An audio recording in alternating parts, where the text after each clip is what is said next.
2021년 10월 31일 주일 예배를 주님께 올려드리도록 하겠습니다. 다 같이 묵도하심으로 예배를 시작하겠습니다. 다 같이 묵도하시겠습니다. 하나님은 영이시니 예배하는 자가 영과 진리로 예배할지니라. 사랑과 은혜가 많으신 하나님 아버지 감사합니다. 오늘도 사랑하는 우리 보금자리교회 형제자매들 모여서 함께 주님을 예배하고자 합니다. 이 시간 우리 예배 가운데 자정하셔서 우리 예배를 받아주시고 하늘의 문을 여시사 하늘의 놀라운 은혜를 우리 각 사람의 심령 가운데에 충만하게 부어 주시옵소서. 이제 예배를 시작하는 시간입니다. 마치는 시간까지 주께서 함께하여 주시기를 원하오며 예수 그리스도의 이름 받들어 기도 올려드립니다. 아멘. 찬송가 1장 찬송 드리겠습니다.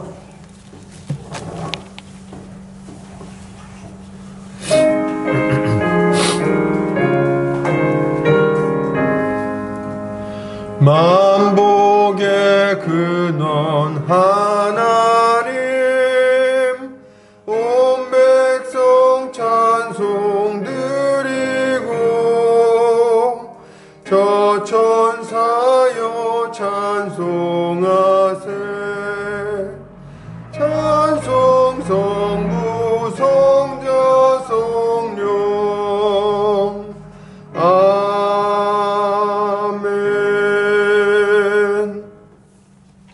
다같이 사도신경으로 우리 신앙을 고백하도록 하겠습니다. 성경 맨 앞 페이지를 참고하시면 되겠습니다. 전능하사 천지를 만드신 하나님 아버지를 내가 믿사오며 그 외아들 우리 주 예수 그리스도를 믿사오니 이는 성령으로 잉태하사 동정녀 마리아에게 나시고 본디오 빌라도에게 고난을 받으사 십자가에 못 박혀 죽으시고 장사한 지 사흘 만에 죽은 자 가운데서 다시 살아나시며 하늘에 오르사 전능하신 하나님 우편에 앉아 계시다가 저리로서 산자와 죽은 자를 심판하러 오시리라. 성령을 믿사오며 거룩한 공회와 성도가 설교통하는 것과 죄를 사하여 주시는 것과 몸이 다시 사는 것과 영원히 사는 것을 믿사옵나이다. 아멘. 다같이 우리 주님이 가르치신 기도하겠습니다. 하늘에 계신 우리 아버지여 이름이 거룩히 여김을 받으시오며 나라의 임하옵시며 뜻이 하늘에서 이룬 것 같이 땅에서도 이루어지이다. 오늘날 우리에게 일용할 양식을 주옵시고 우리가 우리에게 죄 지은 자를 사하여 준 것 같이 우리 죄를 사하여 주옵시고 우리를 시험에 들게 하지 마옵시고 다만 악에서 구하옵소서. 대개 나라와 권세와 영광이 아버지께 영원히 있사옵나이다. 아멘. 이 시간 우리 한 주간 우리 삶을 돌아보면서 주님께 회개하는 시간 갖도록 하겠습니다. 주님 앞에 불순종했던 것들, 범죄했던 것들이 있다면 주님께 고백하고 사죄의 은총을 구하도록 하겠습니다. 다 같이 기도합니다.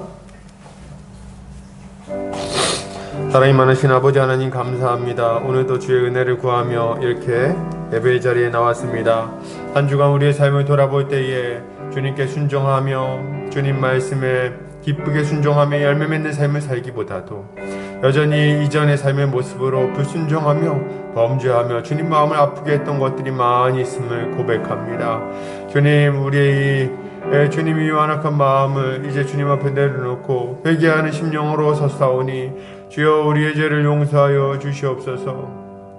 이제 더 이상 예전의 그 완악한 죄, 이전의 그 추악한 죄의 길로 가지 아니하게 하여 주시고 다시 돌이켜 주님이 기뻐하시는 의의 길, 거룩한 길로 주님이 기뻐하는 선한 길로 우리가 걸어가게 하여 주시옵소서. 그리하여 우리 주님이 원하는 많은 열매를 맺을 수 있도록 주여 은혜 베풀어 주시기를 원합니다. 우리가 죄에서 벗어나 자유함을 얻을 수 있도록 성령으로 충만하게 하여 주시옵소서. 예수 그리스도 십자가 보혈의 능력이 우리를 모든 죄에서 완전히 깨끗하게 하심을 믿습니다. 예수 그리스도 이름 받들어 기도드립니다. 아멘. 우리 찬송가 202장입니다. 찬송가 202장 찬송 드리겠습니다.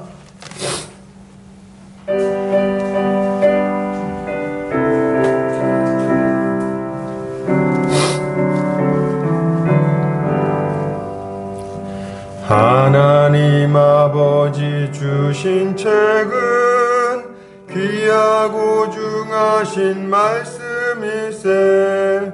기쁘고 반가운 말씀 중에 날 사랑한단 말 참 좋도다.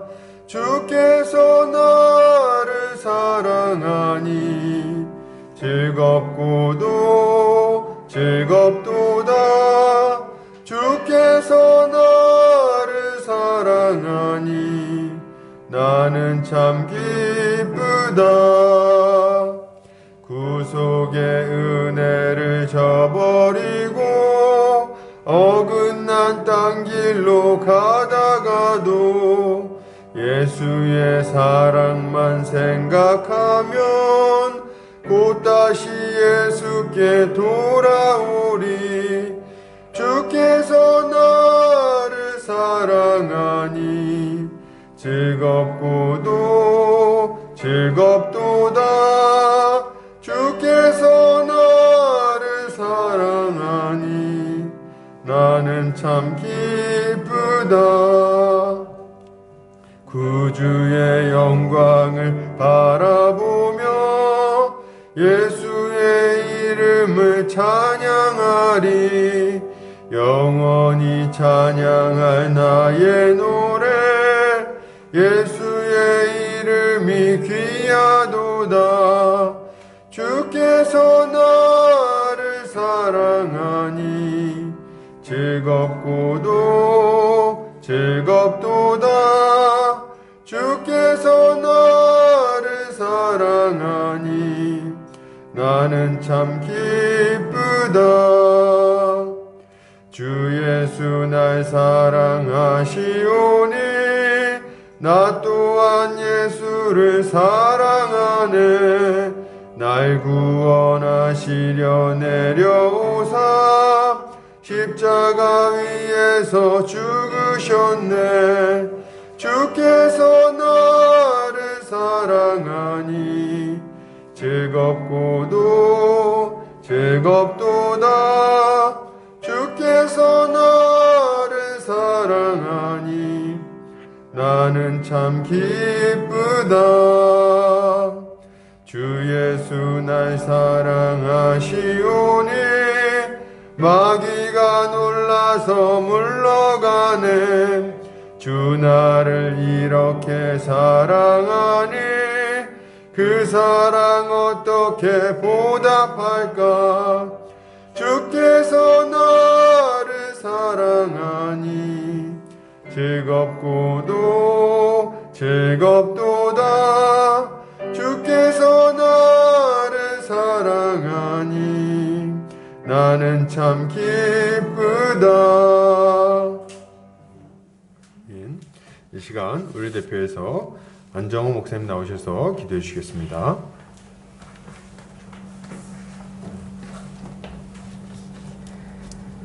좋으신 하나님 아버지, 오늘도 우리를 이곳에 불러주셔서 주께 예배드리게 하심에 감사드립니다. 아버지는 우리를 사랑하셔서 이 세상을 창조하시고 우리에게 생명을 주신 전능하신 하나님이십니다. 아버지는 우리가 죄를 짓고 주를 거역하였음에도 우리를 포기하지 않으시고 구원하셨습니다. 하나님의 아들 예수 그리스도를 이 땅에 보내시고 우리의 모든 죄를 담당하게 하셨고 예수님의 죽음으로 인해 우린 더 이상 죄인이 아니요 하나님의 아들이 되었습니다. 죄의 저주로부터 해방되어 하늘의 복을 누리는 자들이 되었습니다. 이렇게 우리에게 크신 은혜를 베풀어 주셔서 감사합니다. 이 자리에서 주님을 찬양하고 주께 예배드리는 것은 우리의 무한한 기쁨이며 영광입니다. 우리의 예배를 받아주시니 감사드립니다. 우린 그동안 코로나로 인해 이 귀한 예배를 드리는데 여러 가지 제약들이 있었습니다. 이 기간 동안 우리는 이 예배가 그리고 교회가 우리에게 얼마나 중요하고 필요한 것인지 깊게 느끼고 깨닫는 시간이었습니다. 이제 내일부터 그 여러 가지 제약들이 서서히 풀릴 겁니다. 주여, 우리가 그동안 느끼고 배운 것을 잊지 않게 하시고 더욱 예배를, 교회를 소중히 여기고 사랑하는 보금자리 교회가 되게 하여 주시옵소서. 그리고 우리뿐만 아니라 모든 교회가 다시 정상화되어서 더욱 영으로, 더욱 진리로 예배하게 하여 주시옵소서. 그러기 위해 오늘도 주님의 말씀을 듣습니다. 안종현 담임 목사님께서 오늘 말씀을 선포하십니다. 성령께서 역사하사 말씀이 바르고 명확하며 풍성하게 선포되게 하여 주시고 듣는 우리들도 그 말씀을 잘 이해하여 그 말씀에 순종하게 하여 주시옵소서. 우리 보금자리 교회가 이 말씀 위에 잘 세워지기 원합니다. 먼저 안중현 담임 목사님께서 교회를 말씀으로 잘 다스리도록 지혜와 능력을 허락하여 주시고 건강과 가정과 사역과 모든 영역에서 형통하게 하여 주시옵소서. 그리고 지금 함께 예배드리는 모든 성도들도 말씀 위에 튼튼히 세워지게 하시고 주께서 하나 되게 하신 것을 힘써 지키게 하여 주시옵소서. 이 땅에서 하늘의 복을 풍성히 경험하기 원합니다. 보금자리 교회가 그 복을 경험하고 누리게 되는 통로가 되게 하여 주시옵소서. 아버지, 내일부터 위드 코로나가 시작됩니다. 앞으로 어떤 상황이 펼쳐질지 우린 모릅니다. 그러나 주여, 하루빨리 정상화가 되고 안정화가 되기를 원합니다. 아무도 피해보지 않고 빨리 코로나가 종식될 수 있도록 인도하여 주시옵소서. 무엇보다 한국교회가 빠르게 회복되기 원합니다. 이 일을 계기로 한국교회가 회개하고 더욱 빛과 소금으로서 존재하게 하여 주시옵소서. 우리 보금자리 교회도 멈췄던 사역과 새로운 사역을 시작하기 원합니다. 우리 모든 성도들이 한 몸 한 마음이 되어서 예수 그리스도의 복음을 전하는 데 힘쓰게 하여 주시옵소서. 주님 오실 날이 가까이 왔습니다. 우리가 무엇보다 그날을 기대하며 준비하게 하여 주시옵소서. 주께서 오실 그날까지 우리를 보호하시고 인도하실 것을 믿습니다. 주님을 찬양합니다. 우리 주 예수 그리스도 이름으로 기도합니다. 아멘.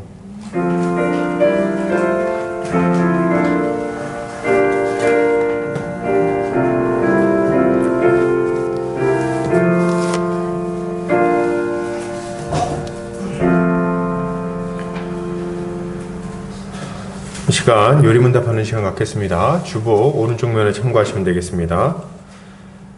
제가 질문하고 함께 답변하도록 하겠습니다. 제가 질문합니다. 113문 제10계명에서 우리를 향하신 하나님의 뜻은 무엇입니까?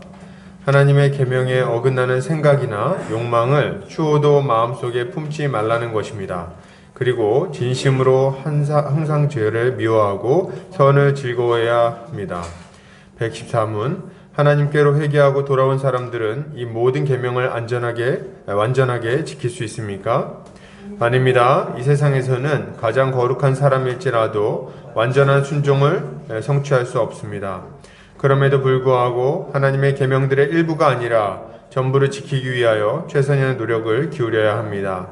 115문 아무도 이 세상에서 십계명을 지킬 수 없다면 왜 하나님께서는 그토록 십계명을 지킬 것을 엄히 명령하셨습니까? 첫째로 우리가 오래 살면 살수록 우리의 죄성을 깨닫게 되고 우리의 죄성을 깨달으면 깨달을수록 더욱더 사죄와 칭의를 얻기 위하여 그리스도를 찾게 되기 때문입니다. 둘째로 우리가 마지막에 생이 끝난 다음에 우리의 목표인 완전한 순종에 이를 때까지 하나님께 성령의 은총을 간구하면서 하나님의 형상 안에서 새롭게 되기 위한 것입니다. 아멘. 광고 보도록 하겠습니다. 보금자리 교회 오신 성도님들 주님 이름으로 환영합니다. 주님 안에서 함께 자라가기를 소망합니다. 코로나로 인해서 인사는 목례로 대신하도록 하겠습니다. 속히 질병이 완전히 사라져서 예배와 교육이 완전히 정상화되는 것을 위해 기도해 주시기를 부탁드립니다. 주일 오후 교육이 진행 중에 있습니다. 강의는 1시 30분에 시작됩니다. 하나님 나라 강의를 통해서 교회가 건강하게 자라나도록 기도해 주시면 감사하겠습니다. 말씀선교센터와 한책의 사람들, 말씀운동연합과 누룩운동, 장신 바이블 스터디와 숙명회의 시카모임 가운데 많은 열매가 맺혀지도록 기도해 주시면 감사하겠습니다. 말씀 보겠습니다. 에베소서 1장 3절에서 14절 말씀입니다. 에베소서 1장 3절에서 14절 말씀입니다.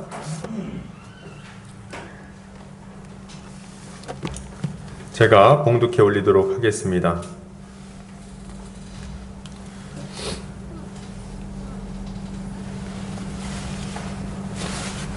찬송하리로다. 하나님 곧 우리 주 예수 그리스도의 아버지께서 그리스도 안에서 하늘에 속한 모든 신령한 복을 우리에게 주시되 곧 창세전에 그리스도 안에서 우리를 택하사 우리로 사랑 안에서 그 앞에 거룩하고 흠이 없게 하시려고 그 기쁘신 뜻대로 우리를 예정하사 예수 그리스도로 말미암아 자기의 아들들이 되게 하셨으니 이는 그가 사랑하시는 자 안에서 우리에게 거저 주시는 바 그의 은혜의 영광을 찬송하게 하려는 것이라.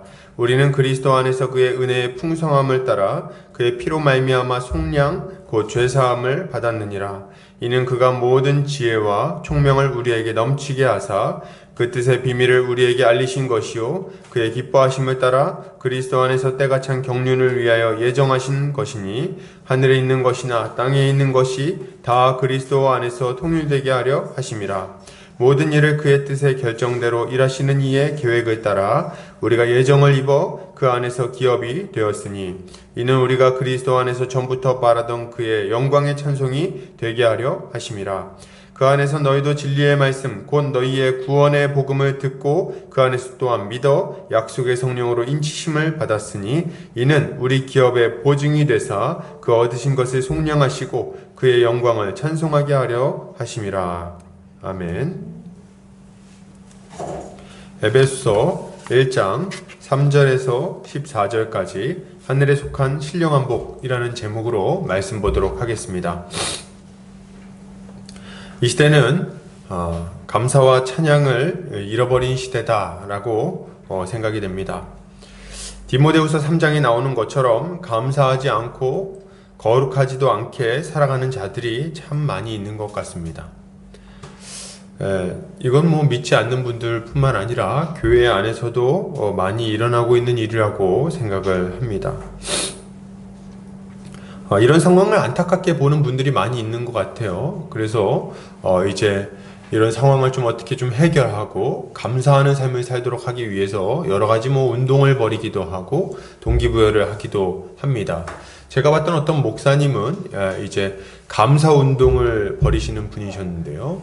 그분은 이제 늘 감사라는 것을 이제 입에 달고 사셨습니다. 그래서 뭐 만나면 물어보시는 거죠. 오늘은 몇 감사하셨습니까? 물어보는. 들어보셨나요, 이런 거?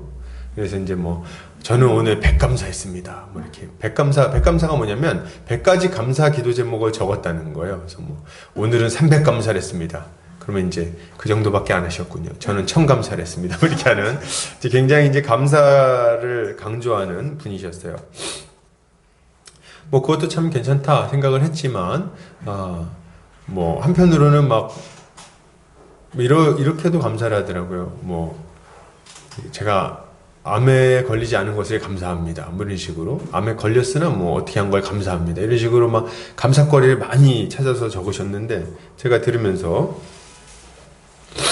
좀 약간 억지 같다는 느낌을 약간 받기도 했었어요. 근데 뭐 이거는 그냥 말이고 실제 참 대단하다는 생각을 많이 했습니다. 그리고 또 다른 분들은 뭐 이렇게 동기부여하시는 분들도 있어요. 감사를 하면 우리에게 유익이 된다. 삶에 활력이 넘치고 즐거워지고 인생이 아주 긍정적으로 바뀐다. 뭐 이렇게 이야기도 하시고 그러면서 제가 심지어는 어떤 얘기까지 들었냐면 감사를 하면 암세포가 사라진다는 거예요. 감사를 하면 암세포가 사라진다. 그래서 아주 굉장히 좀 솔깃한 이야기들을 많이 하시는 걸 들었습니다. 한편으로는 신기하다고 생각했지만 저는 성도의 감사는 이런 것과는 조금 성격이 다르다. 이런 생각을 좀 합니다. 그걸 좀 말씀드리고 싶은데요. 성도의 감사는 여러분, 우리의 마음가짐의 변화에서 시작되지 않습니다. 우리는 뭐 마음을 바꾸면 모든 게 감사할 거리다 이렇게 얘기하는데, 성도의 감사의 기초는 우리의 마음가짐에서 시작되지 않아요. 성도가 감사하는 근거는 우리에게서 있는 게 아니라 우리를 위하여 자기 자신을 내어주신 우리 주 예수 그리스도로부터 시작이 되는 겁니다. 예수 그리스도 안에서 충만하게 주어진 은혜와 복, 그것이 우리의 감사와 찬양의 이유가 된다는 거예요. 오늘 사도 바울은 감격에 젖어서 이렇게 외칩니다. 3절, 찬송하리로다 하나님 곧 우리 주 예수 그리스도의 아버지께서 그리스도 안에서 하늘에 속한 모든 신령한 복을 우리에게 주시되. 사도 바울은 에베소 교회에 보내는 편지의 첫 번째 부분에서 찬송하리로다 이렇게 외치면서 시작을 하고 있어요. 찬송하리로다. 다른 어떤 단어보다도 먼저 찬송하자라는 단어가 먼저 등장을 한다는 거예요. 이건 굉장히 강조로 우리가 볼 수가 있는데요. 우리는 뭐 이제 이걸 어떤 느낌으로 좀 이해할 수 있을까요? 이렇게 얘기할 수 있을 것 같아요. 이제 에베소에 있는 성도들을 위해서 감옥 속에서 이제 편지를 쓰는 거죠. 자, 그들이 이제 어떻게 좀 잘 세워지도록 편지를 써야 될까? 먼저 하나님이 우리에게 베풀어 주신 은혜가 뭔지를 좀 써야겠다. 이제 펜을 들고 이제 쓰려고 탁 하는데, 그 은혜를 생각하니까 마음속에 그냥 은혜가 가득 차는 거예요.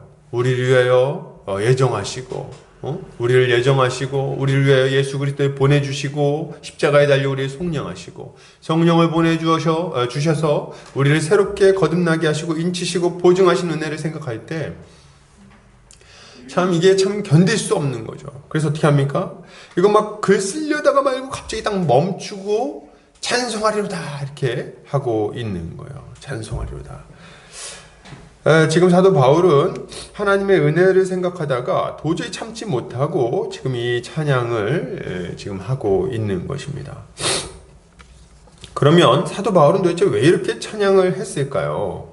3절에 보면 찬송하리로다 하나님 곧 우리 주 예수 그리스도의 아버지께서 그리스도 안에서 하늘에 속한 모든 신령한 복을 우리에게 주시되 이렇게 이야기를 하고 있어요. 사도 바울은 자신의 찬송의 이유를 하나님께서 하늘에 속한 모든 신령한 복을 그리스도 안에서 우리에게 충만하게 주셨기 때문이라고 말하고 있습니다. 우리가 주목해서 볼 표현은 뭔가요? 두 가지인데요. 첫 번째는 모든이라는 단어고요. 두 번째는 주시되라는 표현입니다. 뭐 세 가지로 하자면 가운데 신령한 복 이렇게 들어갈 거예요. 모든 신령한 복을 다 주셨다 이렇게 얘기를 하고 있는 거죠. 그러니까 이제 사도 바울이 찬양하는 이유는 굉장히 단순합니다.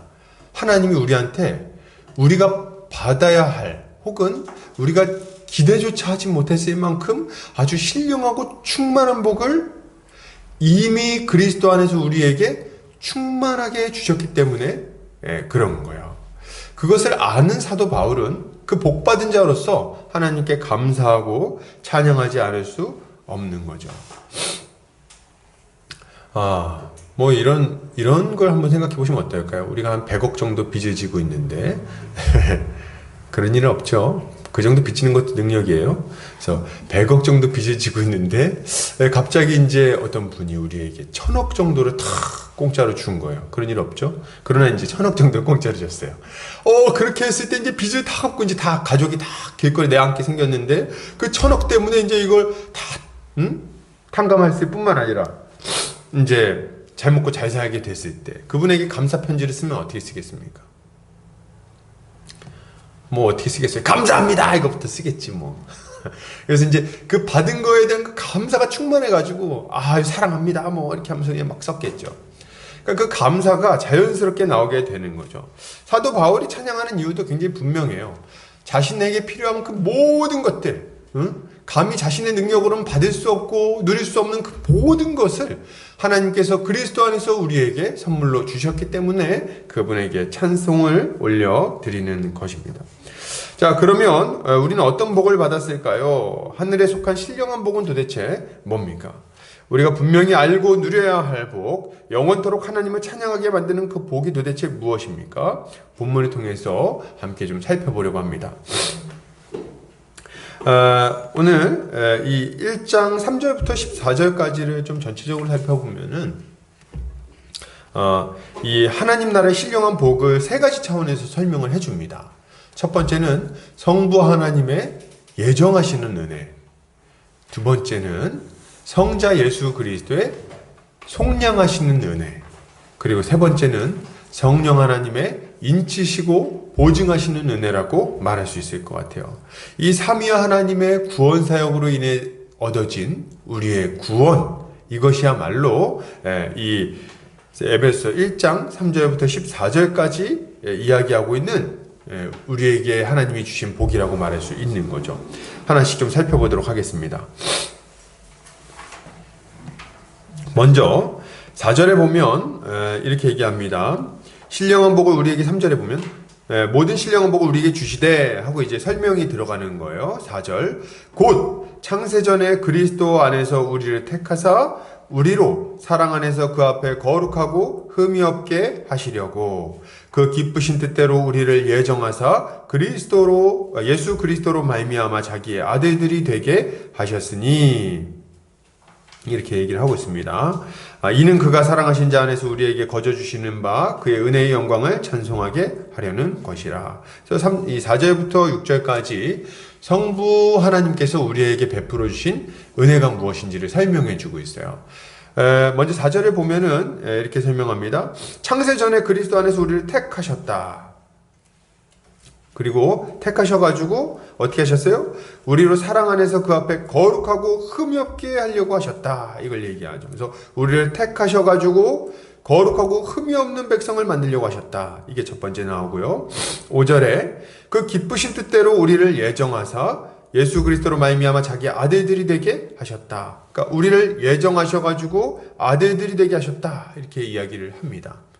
이거는 좀 별개의 이야기를 하고 있는 게 아니라 동일한 이야기를 두 가지 차원에서 이야기를 하고 있는 거예요. 먼저 이 자기 아들들이 되게 하셨다. 이거를 먼저 좀 설명을 해볼 텐데요. 자기 아들들이 되게 하셨다는 것은 어떤 의미일까요? 우리는 뭐 이걸 보면서 하나님은 우리 아버지고 우리는 그분의 자녀고 그분은 우리 사랑하시고 우리는 사랑받고 뭐 이런 것들을 생각할지 모르겠어요. 물론 맞는 얘기입니다. 그것도 틀린 얘기가 아니에요. 그런데 여기서 이야기하는 아들들이 되게 하셨다는 말은 조금 더 본질적인 이야기가 들어있어요. 여기서 말하는 아들은 하나님의 유업을 받을 하나님의 상속자라는 의미를 가지고 있습니다. 그러니까 이 아들은 상속자라는 의미를 가지고 있는 거예요. 하나님은 우리를 자기의 아들들로 삼아서 하나님께 있는 것을 상속해 주려고 하셨어요. 그게 뭘까요? 바로 하나님이 태초에 창조하실 때 계획하셨던 복된 하나님 나라입니다. 하나님 나라를 우리에게 유업으로 우리에게 주시고자 하셨다는 거예요. 그거를 이렇게 표현하고 있는 겁니다. 우리 이렇게 쉽게 이해할 수 있는 표현으로 하자면 우리 천국 가게 하려고 하셨다는 거예요. 천국 가게 하려고 하셨다. 딱 와닿죠? 그거 우리 하나님이 계획하셨다는 거예요. 그럼 그 천국, 하나님 나라는 어떤 곳입니까? 하나님 나라는 복된 나라죠. 하나님이 함께 하시고 그분이 모든 좋은 것을 공급하시는 나라입니다. 더 이상 모든 악한 것이 사라지고 모든 죄와 슬픔, 고통, 눈물 이런 게 다 사라지는 나라예요. 부족함도 없고 슬픔도 없고 아픔도 없습니다. 의와 평강과 희락이 가득한 곳, 그곳이 바로 하나님 나라인 거예요. 그래서 뭐 노래도 있잖아요.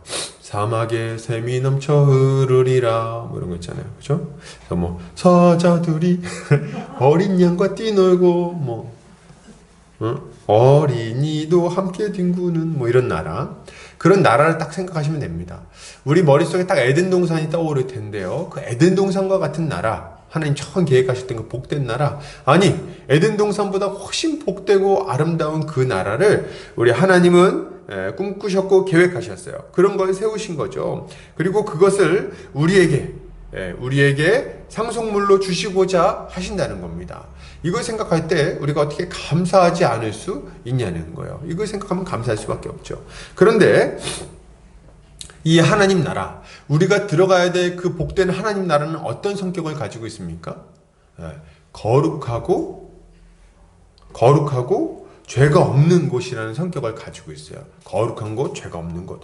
그렇기 때문에 그 나라에 들어가기 위해서 필요한 자격 요건이 뭐냐? 바로 거룩하고 흠이 없는 거예요. 죄가 있으면, 그러니까 하나님께 불순종하는 자들, 하나님의 다스림을 거절하는 자들은 절대로 그 나라에 들어갈 수 없는 겁니다. 그래서 하나님이 뭘 계획하신 거예요? 우리를 거룩하고 흠이 없게 만들려고 하신 겁니다. 그러니까 두 가지는 결국 같은 목적을 가지고 있는 거예요. 우리를 아들들로 삼는다는 것은 뭡니까? 우리를 상속자로 삼겠다는 것이고, 우리를 거룩하고 흠이 없는 자로 만드시겠다는 것은 무슨 의미입니까? 우리가 그 나라에 들어갈 자격을 갖도록 만들어 주신다는 거예요. 그러니까 결국 하나님이 우리를 예정하시고 택하시고 예정하셨는데요. 이유는 뭐냐? 하나님 나라에 들어가게 하시려고 이렇게 하셨다, 이렇게 얘기를 하고 있는 거죠. 그렇죠. 우리를 이 하나님 나라의 복에 참여하도록 하시려고 했는데요. 이것을 위해서 오늘 본문에서는 하나님이 어떻게 하셨다고 말하고 있습니까? 창세전에 우리를 택하시고 예정하셨다, 이렇게 얘기를 하는 거예요.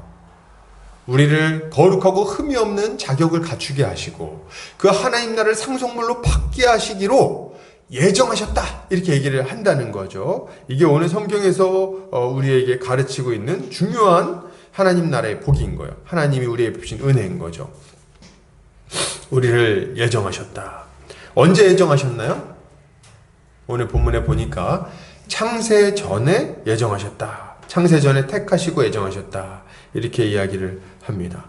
이것은 참으로 놀라운 이야기가 아닐 수 없습니다. 이거는 우리가 어머니 뱃속에서 눈도 못 뜨고 있을 때, 그죠? 아직 우리의 형질이 전혀 이루어지기도 전에 하나님께서 우리를 미리 아시고 우리를 택하시고 예정하셨다고 말하고 있는 거예요. 그러니까 우리가 어떤 선한 행위를 해서 하나님 앞에 하나님께 만족을 드릴 만한 뭔가를 하기 전에, 하나님이 원하시는 어떤 행위를 하기도 전에 우리를 택하시고 우리를 자녀 삼기로 결정을 하셨다는 거죠. 이게 지금 오늘 본문에서 가르치고 있는 겁니다. 우리가 받은 복이에요, 이게. 어떤 분들은 뭐 이런 얘기를 하면은 받아들이기 좀 힘들어요. 하나님께서 우리를 창세전에 예비하셨습니다. 우리 예정하셨어요. 우리 구원하기로 결정하셨어요. 이렇게 얘기했을 때 막 좀 기분이 안 좋으신 분들이 있나 봐요. 그래서 뭐라고 얘기를 합니까? 아니, 목사님, 하나님은 왜 어떤 사람들은 예정하시고 어떤 사람들은 예정하지 않으십니까? 불공평한 거 아닙니까? 이렇게 얘기를 막 하는 거죠. 제가 참 이렇게 얘기할 때 참 당황스럽습니다. 왜 이렇게 따져 묻는지 저는 잘 모르겠는데, 저한테 이제 왜 그러셨습니까? 물어보면 잘 모르겠어요, 저도. 성경에서 안 나와요. 왜 우리를 택하시고 저 사람들 안 택하셨습니까? 몰라. 그냥 우리가 좀 더 괜찮은가요? 아니야, 그렇진 않아. 근데 그냥 택하셨어요. 이거 불공평한 거 아닙니까? 안 불공평해. 안 불공평해. 어떻게 보면 불공평하죠. 근데 이 불공평이 우리가 할 수 있는 얘기는 아니에요. 왜요? 우리는 그 불공평함 때문에 굉장히 유익을 얻었잖아요. 구원을 받은 거잖아요. 근데 막 계속 그렇게 묻는 거죠. 불공평한 거 아닌가요? 저는 그런 생각을 합니다. 하나님이 알아서 하시겠죠. 그만 물어보세요. 뭐 그걸 왜 불공평 아닌 거 아닙니까? 어떡하라고 그걸 나한테 그렇게 막 따져 묻습니까? 저는 이렇게 물어보고 싶어요. 왜요? 왜 물어보는 거죠? 본인이 하나님보다 더 공평한 것 같아서 물어보시는 겁니까? 하나님보다 더 공평하게 어떤 사람들을 다 구원할 거로 생각하는 거예요? 그것 때문에 본인이 하나님보다 더 선하고 공평한 사람이라는 걸 좀 얘기하고 싶은 겁니까? 하나님이 알아서 하시겠죠. 하나님 우리를 택하셨을 때 하나님의 그 기준이 뭔지는 모르겠어요. 기준은 없는 것 같아요, 내가 보니까. 특별히 우리가 뭐 하나님 앞에 충성스러웠던 게 아니기 때문에. 하나님께서 근데 우리를 이유는 모르겠으나 택하셨고 예정하셨다는 겁니다. 우린 이것에 참 감사할 수밖에 없는 거예요. 우리가 이것을 만약에 논쟁거리로 삼으려고만 하지 않는다면 이 가르침은 우리의 마음에 큰 확신과 평안을 가져다 주게 됩니다. 왜요? 우리의 구원이 우리의 능력이나 행위에 달려있지 않다는 것을 우리에게 알려주기 때문에 그렇습니다. 우리의 구원이 우리의 행위에 달려있지 않다는 거예요. 우리가 태어나기도 전에 정해졌으니까. 여러분, 만약 하나님의 구원이 우리의 조건이나 우리의 행위에 달려있다고 한다면 그것은 우리에게 정말 참을 수 없는 중압감을 가지고 올 거예요. 아마도 우리는 큰 두려움과 절망에 빠질지도 모르겠습니다. 여러분, 좀 과격하게 얘기해서 내가 어떻게 하느냐에 따라서 영원한 지옥불에 떨어지냐 마냐가 결정된다고 한다면 그것도 조금만 잘못하면 거기에 떨어져 버리는 거예요. 그렇게 생각하면요, 정말 그 부담감은 이루 말할 수 없을 거예요. 그리고 우리는 절망할 수밖에 없을 겁니다. 왜요? 우리는 하나님의 기준을 만족시킬 만큼 의로운 자들이 아닐 뿐만 아니라 신실한 자들도 아니기 때문에 그래요. 우리는 어떤 자들입니까? 하루에도 12번씩 넘어지는 자들이에요. 하루에도 12번씩. 하나님 앞에 잘 살겠다고 눈물로 고백하고 나서도 다음 날이면 똑같은 죄를 또 짓는 자들이 누굽니까? 우리예요. 그러니까 만약 우리의 행위나 우리의 조건에 따라서 우리의 구원 여부가 결정된다고 한다면 우리는 그 두려움을 어떻게 이겨낼 겁니까? 그 중압감을 어떻게 이겨낼 거예요? 그 하나님의 조건을 어떻게 만족시키겠냐는 거예요. 우리는 날마다 좌절하고 날마다 절망하고 날마다 두려움에 빠져서 살아갈 수밖에 없을 거예요. 그런데 말이죠, 오늘 성경에서는 이런 우리의 두려움을 깨끗하게 날려버리는 놀라운 가르침을 우리에게 주고 있다는 겁니다. 그게 뭡니까? 우리가 어떤 행위도 하기 전에, 우리가 하나님의 마음에 들만한 어떤 모습을 갖추기 전에, 우리가 엄마 뱃속에서 이렇게 그냥 세포 하나가 만들어지기도 전에, 이 세상이 만들어지기도 전에 그 영원 전부터 우리 하나님은 우리를 구원하기로 결정하셨다는 거예요. 우리를 결정하시고 우리가 태어나기도 전에 우리 미리 보셨어요. 먼저 보시고, 그리고 우리 이름을 불러주시고 우리를 구원하기로 계획하시고 작정하셨어요. 그리고 때가 되면 우리를 부르겠다고 결정하신 거죠. 이것이 우리 하나님이 우리에게 베풀으신 은혜입니다. 우리의 어떤 조건과도 상관없이, 우리의 어떤 행위와도 상관없이 우리 주님의 전적인 은혜로 이 모든 일이 이루어지게 된 거예요. 그 결과 우리는 거룩한 하나님의 자녀들이 되어서 그 복된 하나님 나라를 유업으로 받게 되는 거죠. 이게 오늘 본문에서 우리에게 가르치고 있는 하나님이 베풀어 주신 은혜인 겁니다. 우리 이걸 좀 주목해서 볼 필요가 있는 거예요. 이때 우리가 한 가지 더 주목해야 할 표현이 있는데 그게 뭡니까? 하나님께서 우리를 예정하셨는데 어떻게 예정하셨어요? 그 기쁘신 뜻대로 우리를 예정하셨다. 그 기쁘신 뜻대로 하나님은 우리를 택하시고 예정하셨다고 말하고 있는 거예요. 저는 이거를 이 표현을 우리가 그냥 넘어가지 말고 잘 기억했으면 좋겠어요. 왜냐하면 이 시대의 많은 성도들이 하나님이 우리를 기뻐하신다는 사실을 잘 모르기 때문에 그렇습니다. 잘 모르는 것 같아요. 그럼 다 어떻게 생각하냐니까 이런 생각하는 거예요. 하나님이 날 구원을 해주시겠지, 예수님 얼굴 봐서. 그러나 나를 기뻐하진 않으실 거야. 왜냐하면 내가 나를 봐도 별로 마음에 안 들거든. 내가 하는 짓거리를 보면 나도 내가 왜 이런지 모르겠거든. 맨날 술 마시고 맨날 그냥 방탕하게 살고 맨날 도박하고 맨날 그냥 죄나 짓고 말이지. 나도 좀 벗어나고 싶은데 또 넘어지고 내가 물론 회개는 하지만 하나님이 우리를 용서하시면서 참 질리실 거야. 나도 질리거든. 옆에 내 가까운 사람이 이렇게 우리 가족이 뭐 할 때 나도 질리거든. 하나님도 아마 질리지 않겠어? 뭐 이런 생각을 하는 것 같아요. 그래서 우리 구원하시면 아유 내가 너를 이런 느낌 있잖아요. 너는 진짜 구원받는 걸 감사하게 여겨 이거사. 약간 이런 거 있잖아요. 그래서 똑바로 해. 이런 느낌으로 하나님을 많이 생각하시는 것 같아요. 그래서 늘 교회 나와서 예배드리고 찬양하면서도 한쪽 구석에서 고개를 숙이고 있는 거죠. 하나님이 나를 그렇게 기뻐하지는 않으실 거야. 그러다 좀 안 좋은 일 있으면 아이고 그렇지 이럴 줄 알았지. 하나님 드디어 한 대 때리셨구나. 이렇게 생각하는. 근데 이거는 하나님의 마음을 너무 모르는 거예요. 우리가 열심히 하면 기뻐하시고 우리가 좀 부족하면 미워하시고 그런 분으로 여기고 있는 거죠. 근데 그렇습니까? 아니요. 오늘 성경에서는 뭐라고 가르치는 거예요? 우리가 어떤 행위도 하기 전에, 우리가 태어나기도 전에 하나님은 그 기쁘신 뜻대로 우리를 예정하시고 택하셨다고 가르치고 있는 거예요. 그러니까 태어나기도 전에, 우리가 창조되기도 전에, 우리가 그 조성되기도 전에, 어떤 선한 행위도 하기 전에 우리 하나님은 이미 우리를 아주 충만하게 기뻐하셨다.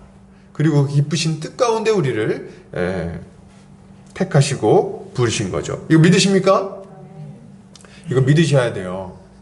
우리가 뭐 선한 일을 해서 그런 게 아니라 그냥 기뻐하셨어요. 그냥 사랑하셨어요. 저는 이 말이 참 좋습니다.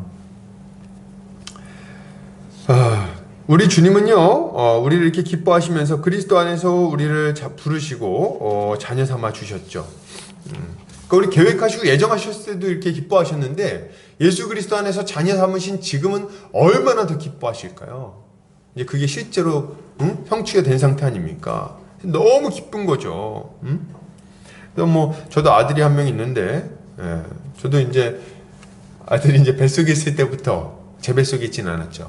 근데 뱃속에 있을 때부터 아주 너무 사랑스럽고 기대가 되더라고요. 그래서 뱃속에 있을 때부터 제가 가가지고 막 노래도 불렀어요. 곰 세 마리가 막 이제 배에 있을 때 배에다 대고 막 불러주고 막 했던 게 생각이 납니다. 아직 얼굴도 못 봤는데 애가 뭐 제가 기뻐할 만한 어떤 행위를 했나요? 아무것도 안 했는데 너무 이쁜 거예요. 너무 사랑스러운 거예요. 너 이름은 꼬미야 막 이렇게 하면서 너무 사랑스러웠던 것 같아요. 그래서 막 좋아가지고 말이죠.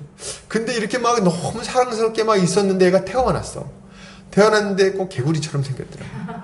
근데 그 개구리처럼 생겼는데 너무 사랑스러운 거예요. 탁 태어나자마자 그냥 붙들고서 곰 세 마리가 막 노래 불렀어요. 그때 의사 선생님이 이상하게 쳐다보더라고요. 그래서 막 걔를 너 태어났는데 너무 이쁜 거예요. 지금도 보면 너무 이쁩니다. 막 아우 그냥 깨물어 버리고 싶어요. 그렇게 사랑스러운데 제 마음이 이런데 하나님은 오죽하시겠습니까? 스바냐서에 보면요 이런 하나님의 마음이 아주 잘 나와 있어요. 스바냐서 3장 17절 너희 하나님 여호와가 너희 가운데 계시니 그는 구원을 베푸실 전능자시라. 그가 너로 말미암아 기쁨을 이기지 못하시며 너를 잠잠히 사랑하시며 너로 말미암아 즐거이 부르며 기뻐하시리라 하리라. 아멘. 우리 주님이 우리를 이만큼 사랑하신다는 것을 기억하고 주님의 그 은혜에 감사할 필요가 있는 겁니다. 우리 이런 하나님의 사랑을 받은 자들임을 기억하고 하나님께 감사하며 그분께 합당한 감사와 찬양을 올려드려야 할 것입니다. 계속해서 좀 살펴보겠습니다. 우리가 거룩하고 흠이 없는 하나님의 자녀가 되게 하기로 우리 주님은 예정하셨는데요. 이 하나님의 예정은 이제 어떻게 됩니까? 이루어집니다. 어떻게 해요? 성자 예수 그리스도의 속량을 통해서 이 일이 이루어지는 거예요. 자, 우리 7절 같이 한번 읽겠습니다. 시작. 우리는 그리스도 안에서 그의 은혜의 풍성함을 따라 그의 피로 말미암아 속량 곧 죄사함을 받았느니라. 하나님께서 우리를 예정하시고 거룩하고 흠이 없는 하나님의 자녀들로 만들기를 원하셨는데 어떻게 그렇게 만드셨냐는 거예요. 어떻게 그렇게 만드셨습니까? 예수 그리스도를 보내셔서 우리를 속량하게 하심으로 우리의 죄를 깨끗하게 없애주시고 하나님의 자녀가 되게 만들어 주신 거예요. 이게 예수 그리스도를 통해 우리에게 베푸신 하나님의 은혜인 겁니다. 우리 주님이 오셔서 하신 일은 갈라디아서에 아주 잘 설명이 되어 있습니다. 갈라디아서 3장 13절입니다. 그리스도께서 우리를 위하여 저주를 받은 바 되사 율법의 저주에서 우리를 속량하셨으니 기록된 바 나무에 달린 자마다 저주 아래 있는 자라 하였음이라. 아멘. 예수 그리스도는 우리를 위하여 저주를 받은 바 되셨습니다. 그분은 나무에 달려서 저주를 받으셨고 그걸 통해서 우리가 받아야 될 모든 저주, 우리가 감당해야 될 모든 형벌을 대신 받으셨어요. 그래서 예수 그리스도의 죽음을 어떤 죽음이라고 부릅니까? 형벌 대속적 죽음이라고 부르는 거예요. 원래는 그 죽음을 우리가 받았어야 됐습니다. 우리가 죄인이기 때문에 그래요. 우리가 하나님께 불순종했고 우리가 하나님 앞에 거역했기 때문에 그렇습니다. 그렇기에 우리에게 합당한 벌은 영원한 멸망이었어요. 죽음, 그리고 둘째 사망. 이게 우리에게 예비되어 있던 하나님의 심판인 거죠. 근데 하나님은 우리가 이렇게 우리 죄 때문에 멸망당하는 것을 기뻐하지 않으셨어요. 그래서 우리의 죄를 없애시고 우리를 구원하기를 바라셨다는 거예요. 그런데 여러분, 하나님의 진노는, 죄로 인한 하나님의 진노는 절대로 그냥 없어지지 않아요. 절대로 그냥 없던 것으로 칠 수가 없습니다. 왜냐하면 하나님은 공의로운 재판장이시기 때문에 그런 거예요. 죄를 지었는데 못 본 채 하고 넘어가는 것은 하나님의 선택지에는 없는 거예요. 하나님은 반드시 죄를 심판하십니다. 하나님의 진노가 누그러지기 위해서는 반드시 형벌이 집행돼야 돼요. 죄에 대한 형벌이 집행되는 것을 통해서만 하나님의 진노는 누그러지고, 그리고 하나님이 우리를 받아들이실 수 있게 되는 거예요.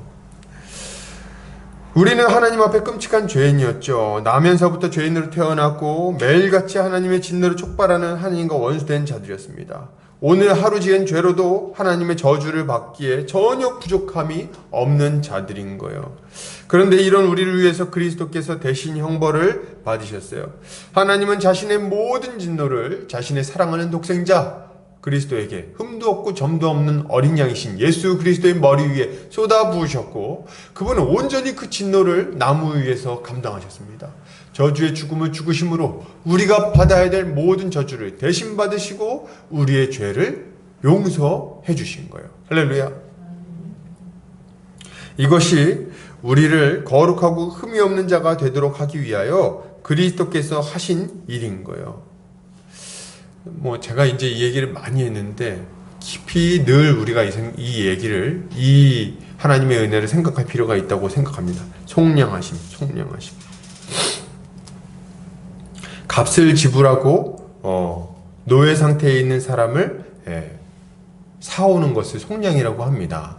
근데 우리는 죄와 사망의 노예로 있었죠. 이런 우리를 건져내신 분이 누구십니까?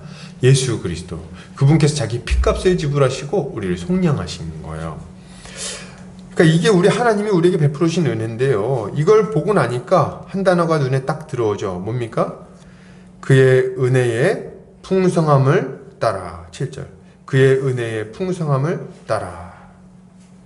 이 모든 것은 하나님의 그 풍성한 은혜로 말미암아 일어난 일인 거예요. 우리가 감히 생각하기도 힘든 하나님의 그 은혜의 풍성함. 이것이 우리가 기억해야 될 하나님의 은혜인 겁니다. 여러분, 근데 이제 이거 우리가 많이 들었던 얘기인데요. 조금 더 넓은 차원에서 한번 얘기를 해볼게요. 조금만 더 넓은 차원에서. 이 일은 작게는 한 개인에게 일어난 일이기도 하지만 좀 더 넓은 관점에서는 이 세상 전체를 향한 하나님의 큰 구원 경륜 안에서 일어난 일이라고 말할 수 있습니다. 그러니까 하나님이 우리 한 사람을 위해서도 예수님을 보내셨을 거다 이렇게 얘기하는 것도 맞아요. 근데 그렇게만 보는 것은 구원은 너무 개인적으로만 이해하는 거예요. 우리 개개인의 구원은요, 이 세상 전체를 향한 하나님의 그 구원 경륜 안에 포함되어 있는 겁니다. 하나님의 그 큰 구원 계획 안에서 우리 개개인이 구원받는다는 거예요. 이거를 꼭 이해해야 됩니다. 하나님의 계획이 뭔지를 알 수 있기 때문에 그래요. 하나님은 태초에 복된 하나님 나라를 창조하시고 우리가 그 가운데 행복하게 살아가기를 원하셨습니다. 행복하게 살아가게 만드신 거예요. 이것이 바로 하나님의 선하신 뜻을 중심으로 만물이 통일되어 있는 모습이라고 말할 수 있겠습니다. 그래서 처음 하나님께서 이 세상을 만드셨을 때 만물이 아주 복되고 질서 있고 아름다운 모습으로 통일되어 있었어요. 통일된다는 것을 여러분 우리의 소원은 통일 이렇게 얘기하잖아요. 근데 이 통일이라는 것을 어떤 것을 기준으로 삼아서 질서 잡혀 있는 상태라고 우리가 설명을 한다면, 그러면 이 통일을 좀 더 잘 이해해 볼 수 있을 것 같아요.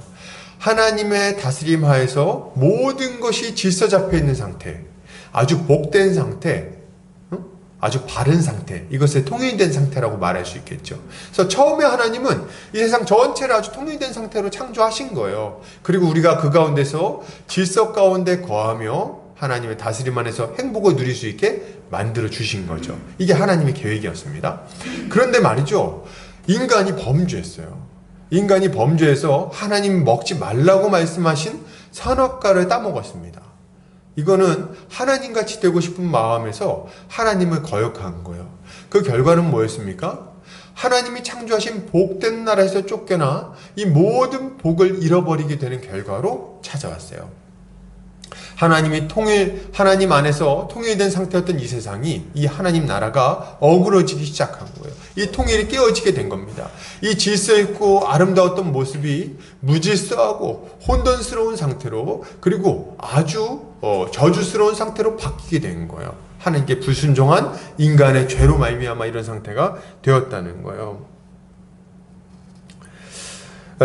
인간의 범죄는 인간에게만 저주였을 뿐 아니라 이 모든 피조세계에도 저주로 다가왔습니다. 왜냐하면 이 피조세계 자체는, 이 피조세계가 아름답게 창조된 이유는 하나님의 백성이 하나님이 공급하시는 복을 마음껏 누리게 하기 위해서 창조됐기 때문에 그렇습니다. 그래서 우리가 이 복된 세계를 누릴 자격을 잃어버리는 즉시 이 세상은 그 복된 상태를 잃어버린 거예요. 같이 저주를 받았어. 그래서 어떻게 됩니까?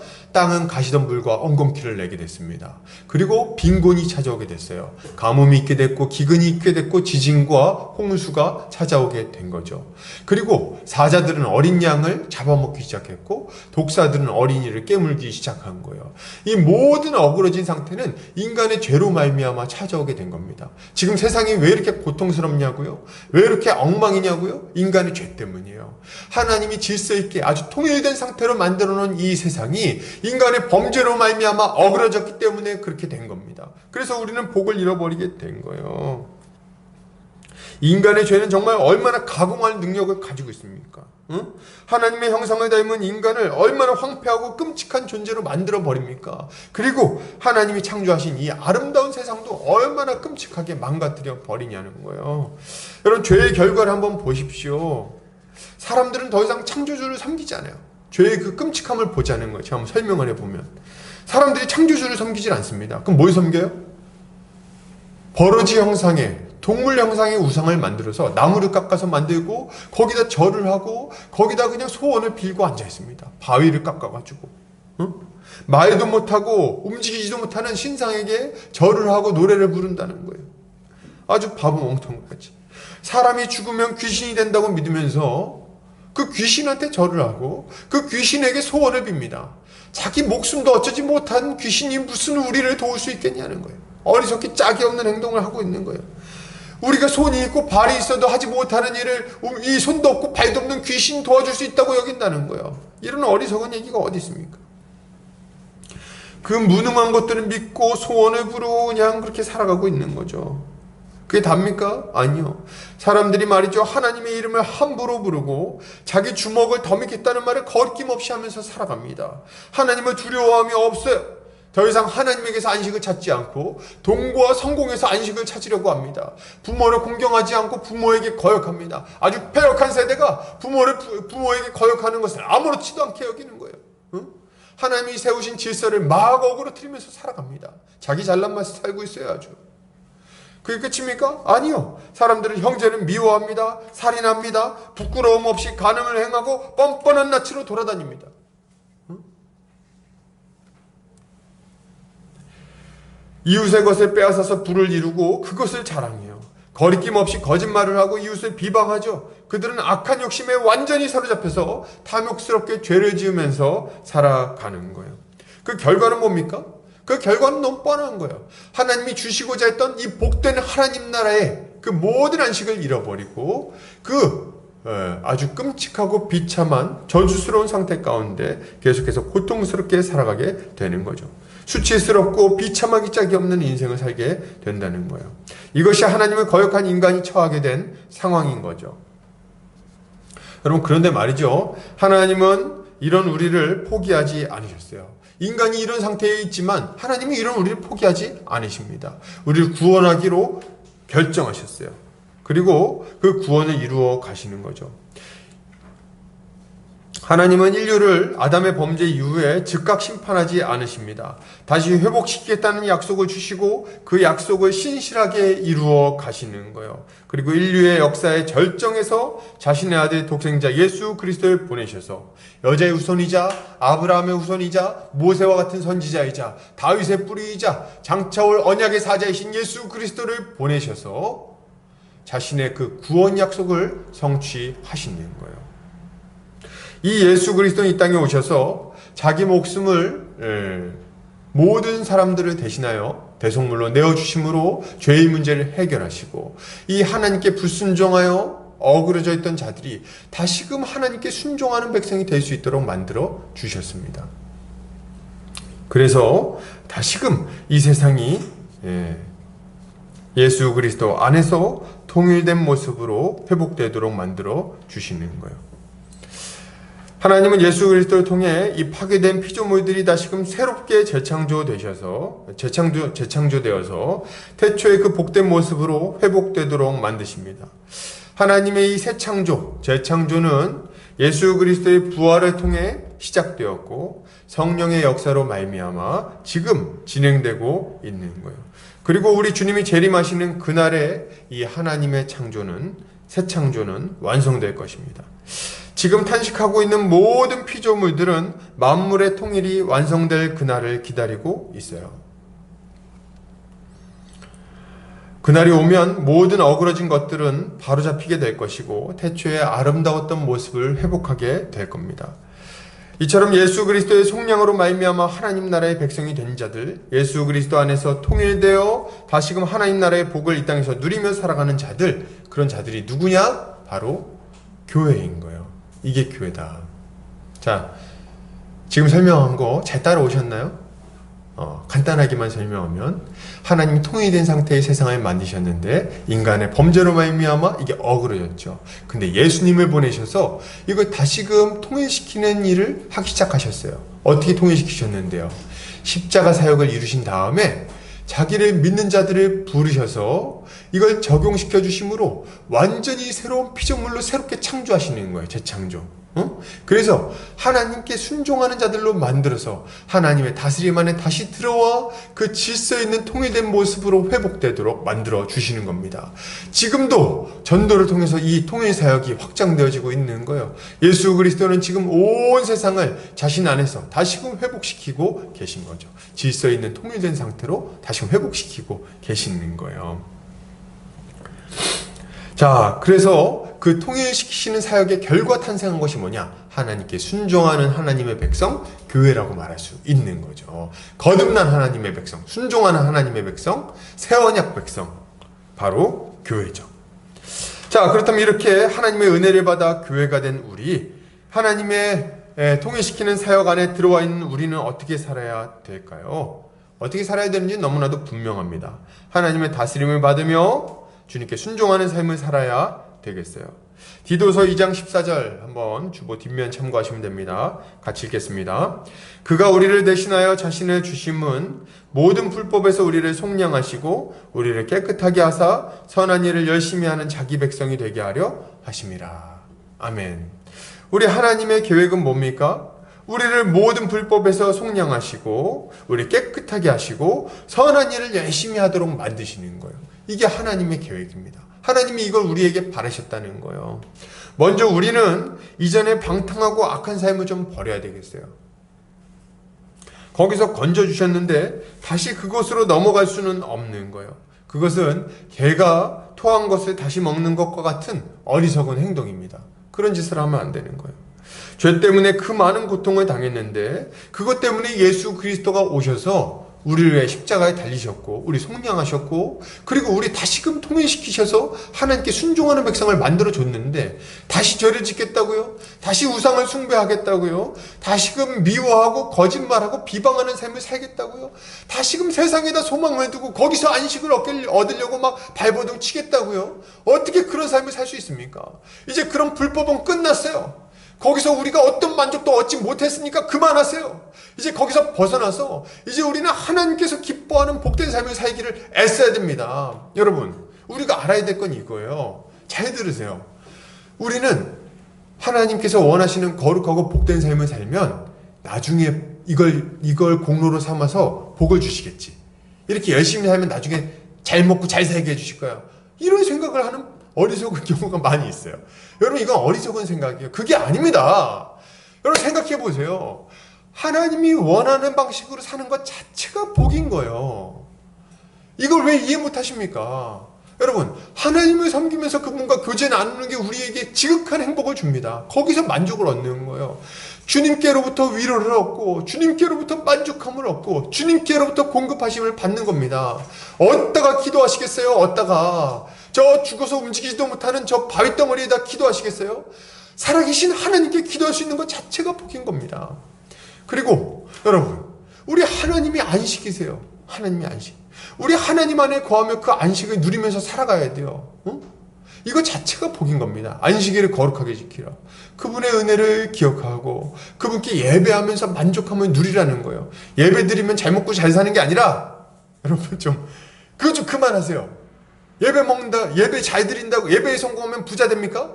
성공은 또 뭐며? 그런 이상한 말에 넘어가지 마세요. 예배 드리는 것 자체가 우리에게 복인 거예요. 여러분, 부모를 공경하는 것 자체가 복입니다. 부모를 공경하면 부모가 나중에 재산 물려줘서 좋습니까? 여러분, 그래서 좋은 게 아니에요. 부모님을 공경하는 것 자체가 우리의 인생을 행복하게 만드는 겁니다. 그 화목한 가정. 응? 여러분, 이거 너무 자연스럽지 않습니까? 형제 자매들과 서로 사랑으로 돌보고 서로 섬기고 서로 아껴줄 때 행복한 거예요. 가늠하지 않고 가정이 서로 이렇게 사랑하고 이 배우자와 아주 행복하게 같이 연합해서 살아가는 것 자체가 우리를 행복하게 하는 거예요. 가늠하지 않으면 부자 되고 뭔가 좀 특별한 일이 생기는 게 아니라, 여러분, 도둑질하지 않으면 부자가 되는 게 아니라, 도둑질하지 않고 우리가 수고하여 돈 번 것으로 다른 이들을 도울 때 비로소 우리의 마음속에 지극한 만족과 보람이 찾아오게 된다는 거예요. 여러분, 이건 너무나도 당연한 일인 겁니다. 하나님의 다스림 안에 있을 때 우리 인생은 복되게 되는 거죠.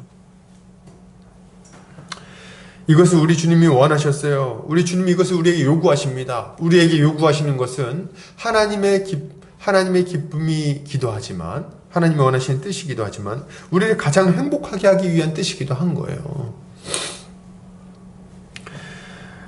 우리에게 주신 명령, 선한 일은 너무나도 단순합니다. 선한 일이 뭐냐? 하나님을 사랑하고 이웃을 사랑하는 거죠. 율법을 지키는 거죠. 요한일서 4장 9절에서 11절 한번 같이 읽겠습니다. 시작. 하나님의 사랑이 우리에게 이렇게 나타난 바 되었으니 하나님이 자기의 독생자를 세상에 보내심은 그로 말미암아 우리를 살리려 하심이라. 사랑은 여기 있으니 우리가 하나님을 사랑한 것이 아니요 하나님이 우리를 사랑하사 우리 죄를 속하기 위하여 화목제물로 그 아들을 보내셨습니다. 사랑하는 자들아, 하나님이 이같이 우리를 사랑하셨은즉 우리도 서로 사랑하는 것이 마땅하도다. 그러니까 우리가 살아가야 되는 삶은 뭐냐? 하나님의 법, 하나님 사랑, 이웃 사랑의 법을 지키며 살아가는 건데, 어떻게 사랑해야 된다고요?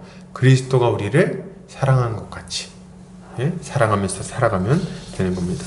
이것이야말로 예수 그리스도의 그 십자가 은혜를 받은 자들, 그분의 속량을 받고 하나님의 그 통일시키는 사역 안에 들어간 자들이 가져야 할 마땅한 찬양의 모습인 것입니다. 이렇게 살아가는 성도님들 되시기를 주의 이름으로 축복합니다. 계속해서 보겠습니다. 13절, 이제 마지막으로 성령 하나님의 인치시는 복에 대해서 우리가 살펴보도록 하겠습니다. 자, 맨 처음에 성부 하나님의 예정하심, 하나님 나라를 우리에게 상속물로 주기로 예정하셨어요. 그리고 그 일을 어떻게 이루시는가? 예수 그리스도의 속량하심으로 말미암아, 그 통일시키는 사역으로 말미암아 이루셨습니다. 근데 그 예수 그리스도의 은혜에 우리는 어떻게 동참하게 되는 겁니까? 성령 하나님의 인치심을 통해서 가능하게 되는 거예요. 그래서 성부 하나님이 예정하셨고, 이 예정을 성자 예수께서 이루셨고, 그것을 성령 하나님께서 우리 개개인에게 적용시켜 주시는 거예요. 우리가 그 은혜에 동참하게 만드시는 분이 누구냐? 성령님이신 거예요. 자, 그럼 그게 어떻게 이루어지는지 한번 보겠습니다. 자, 우리 13절 14절 같이 읽겠습니다. 시작. 그 안에서 너희도 진리의 말씀 곧 너희의 구원의 복음을 듣고 그 안에서 또한 믿어 약속의 성령으로 인치심을 받았으니 이는 우리 기업의 보증이 되사 그 얻으신 것을 속량하시고 그의 영광을 찬송하게 하려 하심이라. 아멘. 자, 13절에 보니까 그 안에서 너희도 진리의 말씀 곧 너희의 구원의 복음을 듣고 그 안에서 또한 믿어 약속의 성령으로 인치심을 받았다. 이렇게 얘기를 하고 있어요. 그래서 성령께서 어떻게 우리 안에 들어와, 성령께서 어떻게 우리 안에 들어와서 우리를 하나님의 백성 되게 만들어 주시는가? 그걸 여기서 알려주는 거예요. 어떻게요? 우리가 하나님의 말씀을 들을 때에 믿고 믿을 때 성령께서 인치셨다 이렇게 얘기를 하는 거예요. 이게 참 놀랍죠? 결국 우리가 어떻게 예수를 믿게 되고 구원받는지에 대해서 이야기하고 있는 겁니다. 예수 그리스도의 만물을 통일되게 하시는 이 일에 우리가 어떻게 동참할 수 있는가 할 때 자동으로 되는 게 아니라 진리의 말씀을 듣고 믿음으로 가능하게 되는 거예요. 예수 그리스도의 십자가 복음을 들어야 되는 겁니다. 그러면 어떤 일이 일어나요? 예수 그리스도의 십자가 복음을 들으면 어떤 일이 일어납니까? 믿음이 생겨요. 로마서 10장 17절 같이 읽겠습니다. 시작.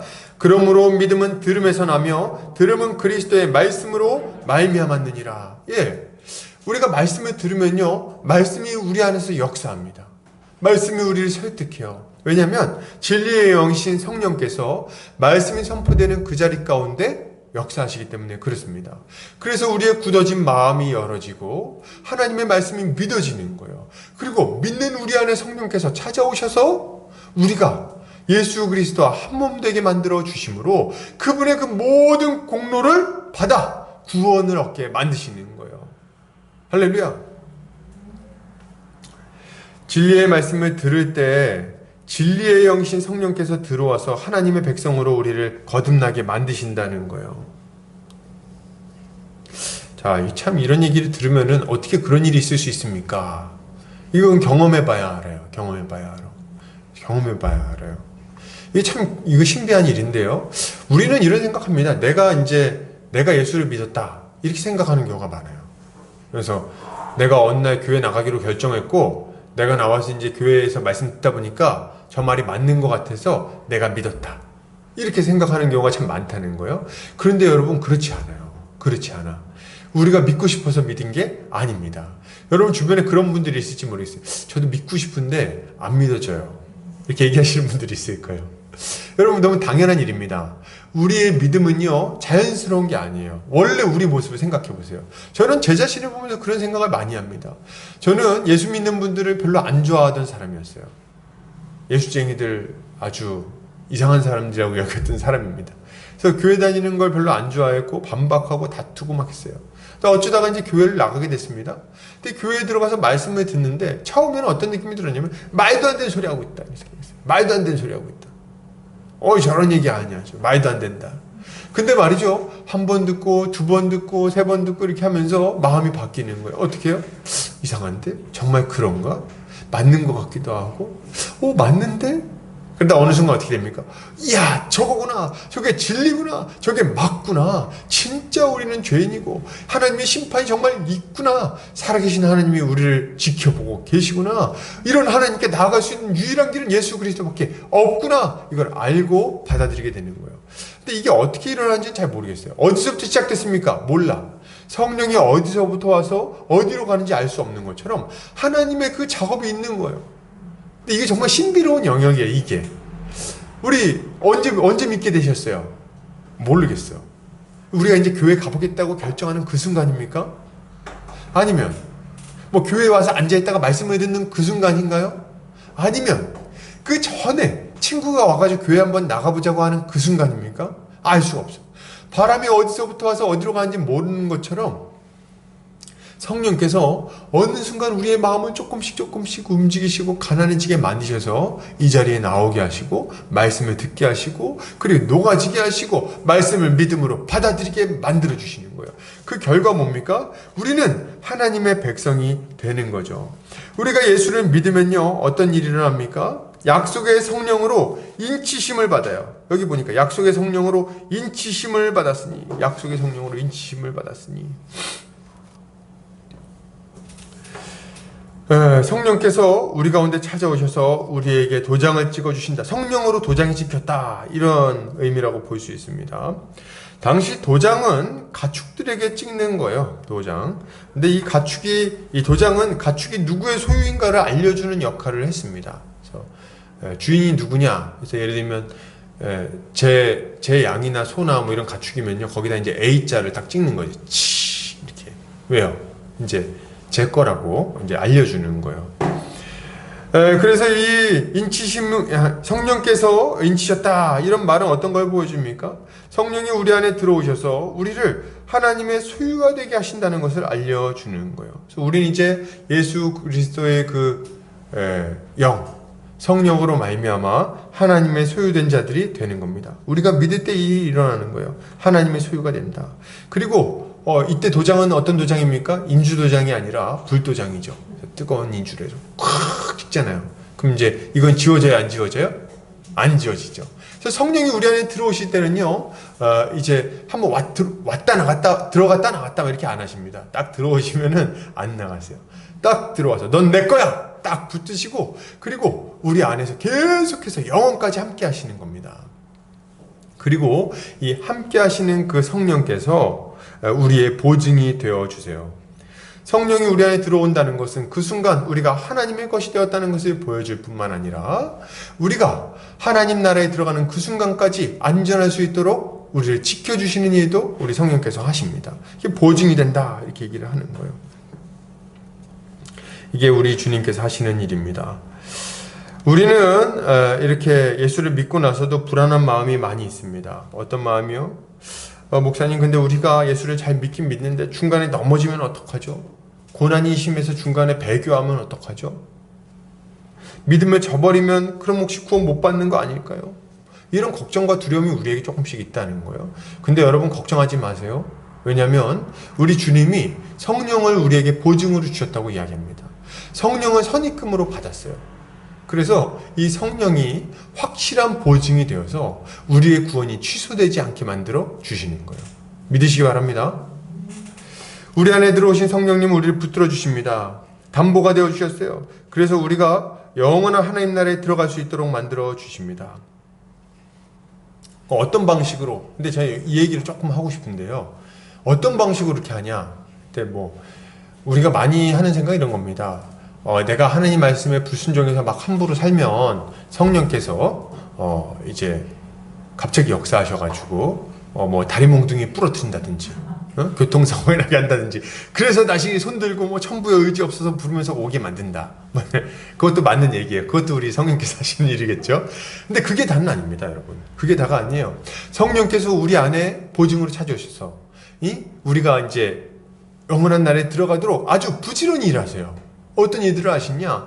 우리 안에 계속해서 거룩을 사모하는 마음을 주시고, 계속해서 말씀을 깨달아지게 하시고, 그리고 기도하게 하시고, 우리의 마음에 간절한 사모함을 주시고, 이끌어 주시고, 인도해 주십니다. 그리고 교회를 통해서 교회가 하나 되게 하시고, 성령께서 하나 되게 하시거든요.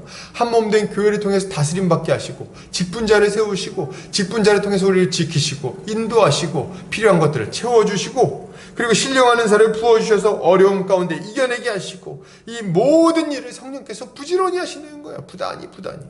그 결과 어떻게 되는 겁니까? 우리는 안전하게 보호받다가 결국에 그 영원한 나라에 들어가게 되는 것입니다. 할렐루야.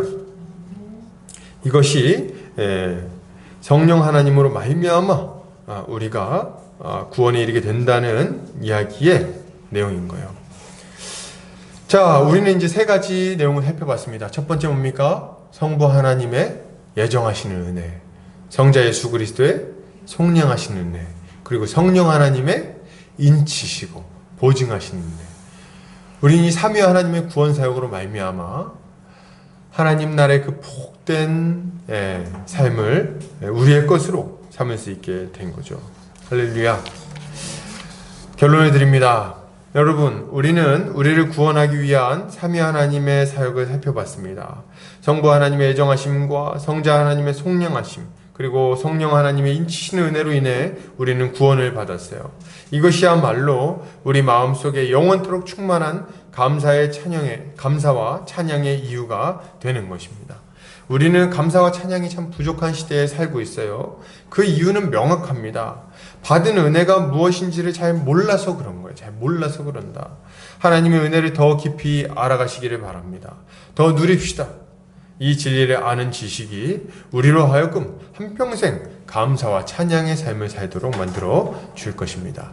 한 주간도 이렇게 주의 은혜에 감사하는 성도님들 되시기를 주의 이름으로 축복합니다. 기도하겠습니다. 사랑과 은혜가 많으신 하나님 아버지 감사합니다. 오늘 사랑하는 우리 성도님들과 함께 말씀을 살펴봤습니다. 주님, 우리 안에 우리 하나님께서 베푸신 은혜가 무엇인지 아는 지식이 충만해지게 하여 주시옵소서. 그리하여 성부 하나님의 예정하심과 성자 하나님의 속량하시는 은혜, 그리고 성령 하나님의 인치시고 보증하시는 그 은혜가 우리 안에 가득 차고 넘쳐서 한평생 주님을 찬양하고 감사하는 삶을 살게 하여 주시옵소서. 주께서 우리의 인생이 이렇게 복되고 그리고 감사하는 인생 되게 해주시기를 원하오며 예수 그리스도의 이름 받들어 기도 올려드립니다. 아멘. 찬송가 50장 1절 찬송하면서 헌금하는 시간 갖도록 하겠습니다.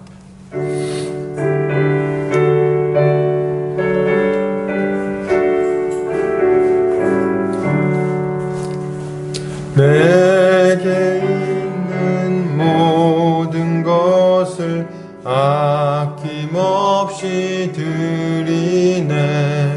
사랑하고 의지하며 주만 따라 살리라. 주께 드리네. 주께 드리네. 사랑하는 구주 앞에 모두 드리네. 아멘. 기도합니다. 사랑과 은혜가 많으신 하나님 아버지 감사합니다. 주님, 오늘 우리 사랑하는 보금자리교회 형제자매들 모여서 함께 주님을 예배합니다. 주님, 우리가 주님 앞에 우리의 마음과 우리의 물질과 우리의 인생을 올려드리오니 주님 받으시고 주님 마음껏 사용하셔서 주의 몸된 교회가 건강하게 세워지게 하여 주시옵소서. 주님, 우리 사랑하는 성도들 이 물질 때문에 울고 웃고 하지 않도록 주님께서 필요한 것들 넉넉하게 채워주시고 그로 말미암아 한평생 주님께 감사하며 주님께서 공급하신 것들을 나누며 살아가는 자들 되게 하여 주시옵소서.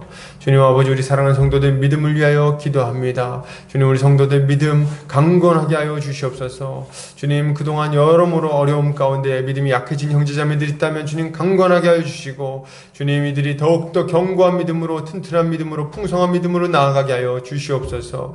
주님, 그 가정 가운데 믿지 않는 형제자매들이 있다면 그 가족들 주님께서 불쌍히 여겨주시고 예수를 믿어 구원에 이르는 역사가 있게 하여 주시옵소서. 또한 아버지, 몸이 연약한 지체들 주님께서 불쌍히 여겨주시고 그 연약한 몸을 주님께서 강건케 회복시켜 주시옵소서. 또한 아버지, 여러가지 기도의 제목들이 있습니다. 가정의 여러가지 어려움과 또 아버지 진로에 있어서의 고민과 또 아버지 재정적인 여러가지 기도의 제목들이 있사오니 주님께서 들으시고 응답하여 주시옵소서. 그리하여 이들이 하나님 살아계심을 경험케 하여 주시옵소서. 또한 아버지, 아직 어린 영혼들 주님께서 기억하여 주시고 어린 영혼들 하나님 말씀으로 충만하게 채워주셔서 다음 세대를 감당할 만한 하나님의 좋은 일꾼으로 세워지게 하여 주시옵소서. 이제는 예수 그리스도의 은혜와 하나님 아버지의 극진하신 사랑하심과 성령의 감화 감동 교통인도 충만하신 은혜가 이제 삼위 하나님의 구원 사역을 기억하고 주님께 감사하고 찬양하기로 결단하는 모든 형제자매들 머리 위에 이제로부터 영원까지 함께 있을지어다. 아멘.